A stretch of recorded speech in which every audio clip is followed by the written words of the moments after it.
I suspect most won't watch this. That's cool, you do you, but to those of y'all still following along, I'm proud of you and thank you for your time. I also recognize many of you are happily partnered, married, and or building families. I'm stoked for y'all. So while many of the specific examples that follow of an unhealthy society aren't necessarily reflective of everyone, we are all responsible for allowing people to participate in these unhealthy fads, even if we ourselves weren't necessarily part of it. I also recognize that some of what is being called out bears on the side too much information, mostly in a vast quantity of information, others personally about me. Nothing terribly intimate and nothing graphic, just honest vulnerability. For most of you, we haven't spoken in over a decade, but know that I appreciate you and the time you are taking for this.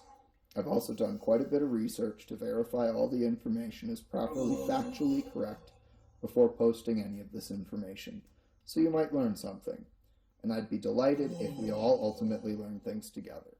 For any fellow polymaths and philomaths, this should be fun and educational. We all need to do better. That said, make like a tree and or bear with me. Puns intended, it'll make sense later. As I recognize this will be long-winded, in part as to not single out any one or any single group of individuals, but also because mental health and healthcare are serious problems, particularly in our country. I will try to add some comedic relief throughout, though. This is not about politics or genders or any one particular category of society, but we all need to do better will be a recurring theme throughout.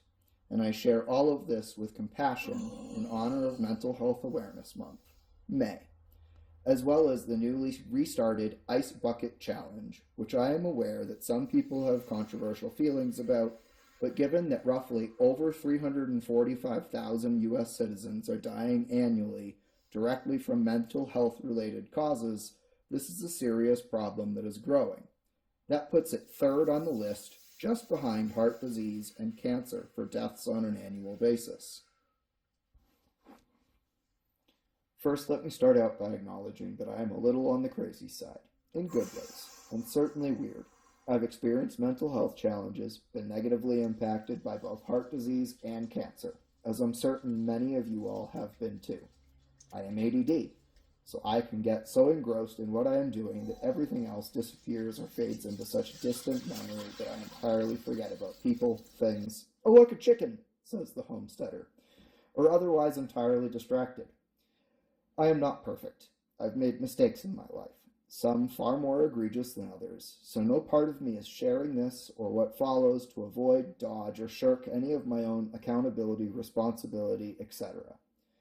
I could be a better friend, better at staying in contact with people, more patient, compassionate, supportive, and understanding. And let's take the times that I've been assaulted in DV situations and speak bluntly, candidly, or directly with absolute vulnerability. I will not share these women's names. I have no hate for these women, and I wish them well on their journeys of recovery. They clearly need mental health care recovery of their own, as they chose violence over words. I'm not going to add to it by singling them out. As a principle, I try not to hate anything or anyone. It takes too much energy to be that negative. I wholeheartedly accept that I was and am accountable for my own action. I let them into my life, and I am responsible for whom I entrust to be responsible themselves. And as partners, it is both of our responsibility to be respectful to each other. So we both could have and should have been more respectful of each other. No part of me is victim blaming. It is about accountability, self-empowerment, self-improvement, and otherwise taking control of one's own life. I use this as an example because I recently shared a post about men needing to be heard and DV. To the very few supportive individuals, much love. All other people, friends, family, ignoring that post is quite indicative and or reflective of society. About men unless we are providing something, even to many other men. So, I'm providing much needed tough love for all of society. We, society, are all living in a time of mental health crisis that will only continue to get worse unless we all start doing things to change things together. We all need to be better about taking accountability, care, and responsibility for our health, individually and societally. The first time I was assaulted was over a decade ago, so I know firsthand how easy it can be to just bottle it up and never speak of it again. I also recognize how easily, as a larger, more powerful individual, I could have returned physical violence for physical violence. That doesn't do anyone any good. Instead, I chose self-control, respect, and responsibility for my own actions. Violence doesn't help us as a society learn from each other's mistakes and grow stronger individually or societally. So now that I've learned from my repeated mistakes, I am sharing them so that others can learn from my mistakes too, as well as hopefully do some soul searching as to how we all can do better on our own. Additionally, no part of me is sharing any of this for any sort of pity or to gossip. I share all of this knowing I can take any amount of hate or doubt that will undoubtedly be thrown my way. That said, I would be elated and or stoked to be wrong and see this help promote positive societal changes. Now, as successful as I am or am not, in many of the most important ways, I recognize I am a complete and utter failure, without a wife, kids, and all of us as a family being productive members of society. I recognize I am a genetic dead end, a failure. We as society, as individuals, as men and women, need each other. Society ceases to exist without healthy couples producing healthy children who grow up to follow suit. I share all of this to demonstrate accountability, and that I show that I understand why the bear and tree fads or trends became things, and I am genuinely pleased that I have not seen either of them of late. I am proud of everyone for the growth, and I choose to talk about those past choices with hopes that those quote-unquote wounds have healed enough to talk about, with more accountability, respect, and responsibility, all doing better together. Why am I talking about any of this? Because there are already more months of the year that a friend, a loved one, or acquaintance has passed away than there are months of the year that I am not grieving for someone, some of whom never made it to adulthood, some of whom made it to adulthood, barely. As a note, I have never served in the armed forces, where losses are even more prevalent. So to all of you who have served our country, thank you for your service, regardless of how or when. So I am talking about all of this because no matter what anyone is struggling with, this too shall pass. The first step is acknowledging it or things. And if individuals like me can clean up from past mistakes, so can most anyone and everyone else, within reason. I've made mistakes that nearly landed me in jail. I've made mistakes that left me hospitalized. I was told by several doctors I might not ever run again. I've had vehicles land on me. I still enjoy working on and climbing underneath vehicles to work on them. I've been addicted to things, and so broke that I didn't have a place to sleep at night. It takes diligent, hard work, but perseverance pays off. I mention all of this because I am disappointed by society and how society is behaving. So I am confronting things as bluntly and politely as possible and calling it a fudgesicle. Back to the question, why are we talking about this? Because societally, we all need to do better. Additionally, why am I talking about this on social media? Because in my opinion, social media is largely to blame for exacerbating these societal issues, division, problems, by normalizing being judgmental for the sake of being judgmental, which is not the same as constructive criticism. Life is not all sunshine, rainbows, or otherwise all good. It never has been and never will be. Everyone experiences challenges. Social media, quote-unquote algorithms, i.e. society, promotes toxicity, division, etc.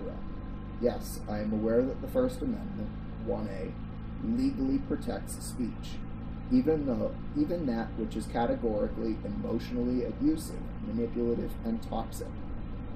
I'd gladly debate pros and cons with anyone in the comments. But in short, all too much of society has become an incredibly unhealthy echo chamber, and social media companies profit from that drama, division, negativity, and so much more. We, society, upload an unprecedented 24,000 gigabytes, or 6 hours, or 30 videos of content for every single second of every day. And that is such a massive amount of content that inevitably things that should not be done, said, etc., end up becoming fads or commonplace. To put this in a humorous light, quote-unquote dub or www is basically short for Wild Wild West of the 21st century. It is dangerous, and everything said on the internet has lifelong impacts, some that impact and or harm several generations with a single click of a button. Because of that, 1A is currently doing more harm than 2A ever has, even dating back to before social media. People victimized wolves, painting them as inherently bad, and to this day, wolves are demonized, while factually speaking, they are a keystone species. Wolves, being a keystone species, means or implies that they keep animal populations like deer, elk, coyote, etc. healthy by hunting wildlife. Wolves even share many commonalities with humans, like social structure, sharing resources, defense of territory, play. Back to social media and the importance of communicating with maturity, and how it relates to wolves. They were first portrayed as bad or evil long before social media, and that image has lasted several generations. Social media has certainly exacerbated those problems, and we all need to do better. Now that we all know I candidly speak bluntly about some of my own mistakes, so we all know I am not just throwing shade or constructive criticism at society. After the first time I was assaulted, only one person, a co-worker of whom I have the utmost respect for, asked me if I was okay, while too many others made fun of me without caring if I was okay, or how or why it happened. And I am not talking about figurative ball busting done by close friends. So gentlemen, we all can, should, and need to do better. Yes, I clearly include myself in all of this as part of society. Similarly, after the man or bear debate, fad, trend that women started, there was a woman or tree debate that men started. And any guy who thought tree, please, seek mental health care, plausibly from a woman, so that you may receive genuine and care in a purely platonic manner. Women are not the enemy. Our societal traumas are the enemy. I'll be blunt. I get it. I am more comfortable sharing my feelings with my dogs than, well, anyone. But here we are talking about some of the most vulnerable topics, because talking to pets and or trees doesn't help anyone. Not me, not you, not anyone. Ladies, any of y'all who would have picked the bear, you can probably guess what I'm about to say next. Please seek mental health care, plausibly or ideally from a gentleman, so that you too can experience platonic, positive experiences that we guys aren't all bad. And to both groups, I wholeheartedly recognize this might be a multi-step process, with which the process starts with a therapeutic relationship of same-gender care to gain comfort and an understanding for the process itself. Same goes for DV support groups. People deserve care, compassion, respect, and so these quote-unquote fads or trends were incredibly toxic, unhealthy, divisive, and even emotionally abusive. Women are more compassionate than trees, and the same is true of men and bears. Don't get me wrong, both beautiful to see in the wild. But we all can, should, and need to do better. If we as guys or gals see, hear, or otherwise are knowledgeable of harm being done, do something, say something. Don't just ignore it. Not just for us, but for our kids, for future generations. Will we get to see the benefit of our hard work paying off societally? I sure hope so. Life is about growth. It is about maturing through our time on this beautiful planet. Growth comes from accepting that discomfort is the best place to experience advancement, personal growth, and societal growth. So to anyone thinking, I don't need this, or I don't need therapy, this is an excellent sign that this, therapy, is exactly what you need. Confront it head on. If you truly don't need it, what's the harm in trying? What's the harm in a friendly conversation with a professional? None. I firmly believe everyone should see a mental health therapist just as regularly as we all see our primary care physicians, annually, and as needed. We all need to do better about taking care of our health, mentally and physically, while having more accountability, compassion, and respect. Now, I'll be blunt and candid.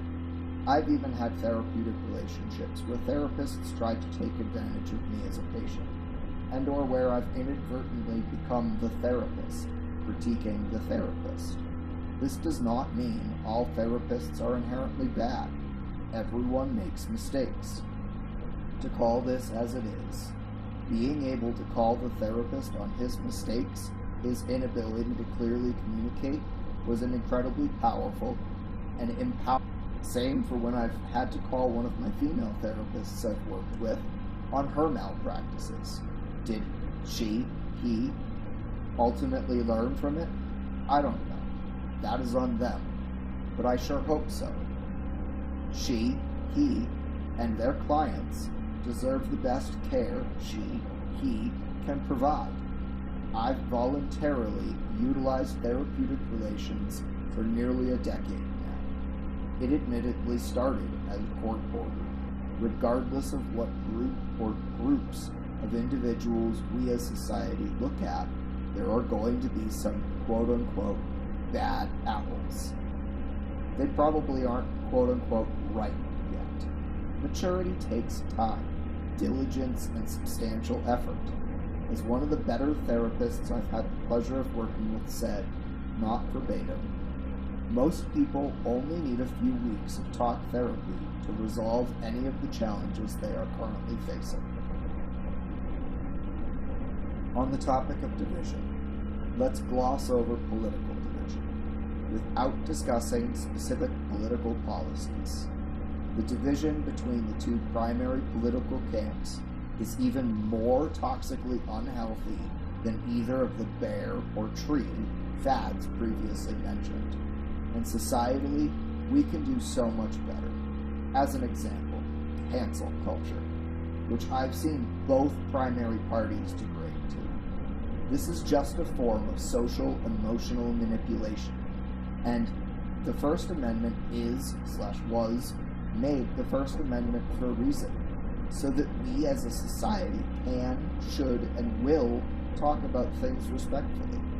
Now, to state bluntly, I don't expect people to change their political points of view. Support whomever you choose to support. But please stop hating people for having differing points of view. I ask this because it is the correct thing to do for everyone, for society, and for future generations of people. Those actions of hate are divisive, toxic, and unhealthy. That does not mean anyone is categorically, inherently, or intrinsically divisive, toxic, and or unhealthy. Just that those actions are. We all, to repeat the prior sentiment, in different verbiage, just in case.